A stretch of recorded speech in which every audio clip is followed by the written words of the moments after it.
Hello, and welcome to Three Questions. Welcome, my buddy Chris Spafford with us. Good morning, Chris. How you doing? Yeah, great, Kevin. How about yourself? I just living the dream, my friend. So, Chris, today I want to talk a little bit about sales and sales training and negotiation. So, here's what I see a lot, and I've had friends tell me this. They have that really big personality. You meet them, you want to go out and have a Mountain Dew with them. But then they kind of find themselves jokingly in the friend zone. Well, like, okay, me and Chris, golf together. We have a couple of Mountain Dews. I don't know how to come out and say, hey, Chris, have you considered being a client? What advice do you have for me there? Well, I think you've hit upon a really important subject, Kevin. It's all about relationship development, right? So in the world of sales, you're trying to build a relationship with potential clients, and certainly the friend zone can enter into the equation.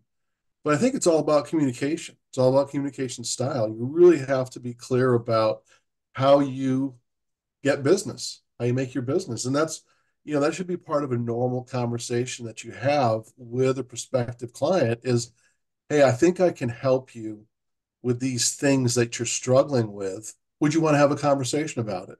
And it just starts with a friendly conversation.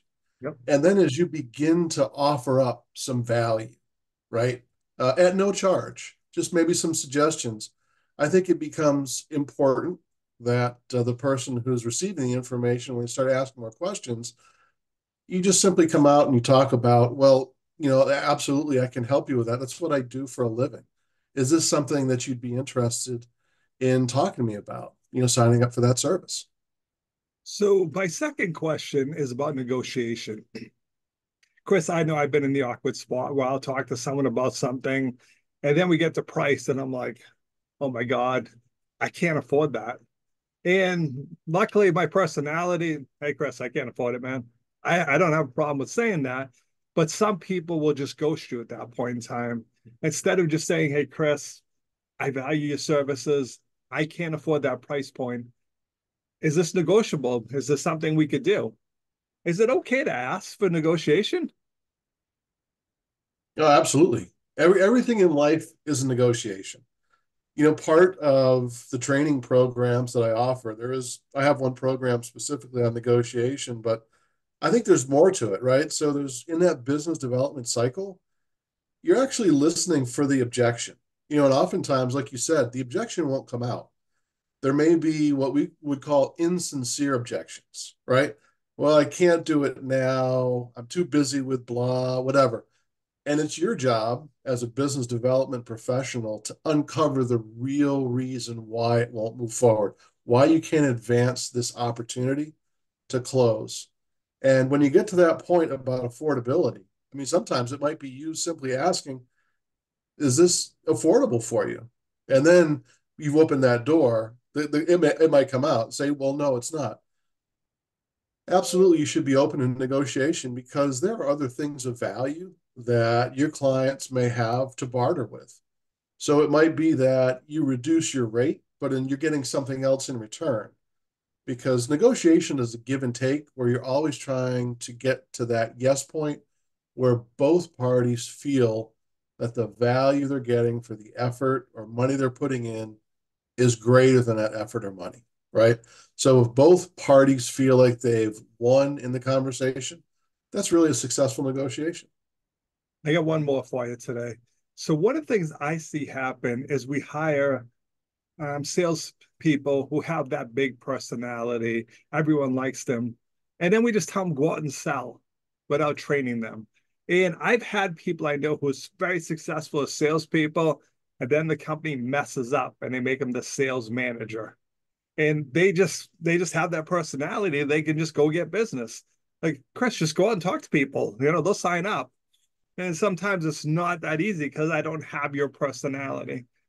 Let's talk about the importance of just training people. Shouldn't you have a sales training program in place to help those people be successful and not just, you got a great personality, Chris, get out there and close them? Yeah, yeah, 100%. So it's a common theme, right? You have someone with that really big personality. They're really a people person and they go out, but they really don't have the toolkit to be successful. So, what is that toolkit? right? So one of the programs I offer is a business development skills training course, and it goes through the fundamentals, right? And one of the fundamentals, and this is funny because I just had this conversation the other day, is about behavioral assessment. Who am I talking to? What type of individual are you? Do you need a lot of data, a little data? Is it going to take a lot of conversations for us to close a deal? Or are you that one call close, right? Being able to identify that personality, super important. And actually, what I found is the most valuable thing I trained my teams on in the past. Beyond that, you've got the ability to handle objections, right? Have a great discovery call. Understand where you are in the whole process. So a lot of people think, like you said, sales is really simple. I have a loaf of bread. It costs $1. Are you hungry? Do you have $1? We have a deal. It's not that easy, right? There's going to be objections, and there's going to be different opportunities for you to close in different ways, right? So there's a lot of delay tactics out there. And depending on the personality style and the delay tactic, I actually train folks on 10 different methods on how to close a deal, depending on what you're working with. And are you going to remember all 10 in the first training? Absolutely not. And that's another important aspect. That's something I run across all the time. A lot of business owners, they're looking for the magic bullet, the panacea. Hey, if I train my team once, they're going to be great forever. No, no, it's not the case. Training is an ongoing thing, right? It's like practice. Like, do you think Tom Brady went out and skipped practice because he got to the point of excellence in his career? Absolutely not. He wouldn't continue to be excellent if he didn't continue to have training. So, in terms of the rookies that are just entering the sales force to those 25-year veterans who have been doing it for a really long time, what I found is everybody can learn something new every time they attend a training session, no matter what it is. It's true for me. I'm always picking up new information. So I would say, just back to your original question, is training important? Absolutely. Investing in your people ultimately brings you a return demonstrated 3.7 times your investment. I like that comment because, again, getting the training more than once makes sense. If I'm a day one person, never done sales, I may not understand what I heard. It's like, oh, you talked about handling rejection. Now that I've made those first 100 calls and had been hung up on 97 times, I know what that feels like now. So now it's more relatable. So that's why training over and over again and continuous training makes sense, right? It does. It does. You're always picking up new things. And, if you walk away from your first training with one, two, or three uh, nuggets that you can use, great.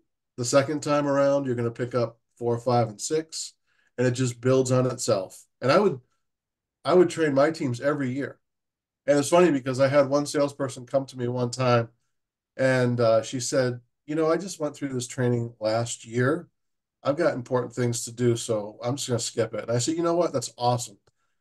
Since you're a master at it, I don't have to pay the trainer.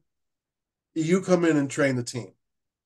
Oh, well, maybe I ought to sit through the training one more time. Yeah, absolutely. So Yeah. you get that, you get some resistance, right? From Yeah. salespeople who felt they've been through it, they know it. Test them on it, Yeah. right? Call them on it, because chances are 99.9%, there's no way they have that training down. They may have one or two skills out of it, and that's it. Makes sense. So, Chris, what's the best way for people to reach out to if they want to learn more, my friend? Certainly my website, which is Frabul, Frabul LLC.com. Email cspafford at frabul-llc.com. Two great ways to get in touch with me, or my phone number, 860-294-6272. It's on 24/7, 365. Just give me a call. Happy to chat. Chris, I appreciate you taking a few minutes to call into the show. And as always, thanks for being my friend. Yeah, thank you, Kevin. Really appreciate the opportunity.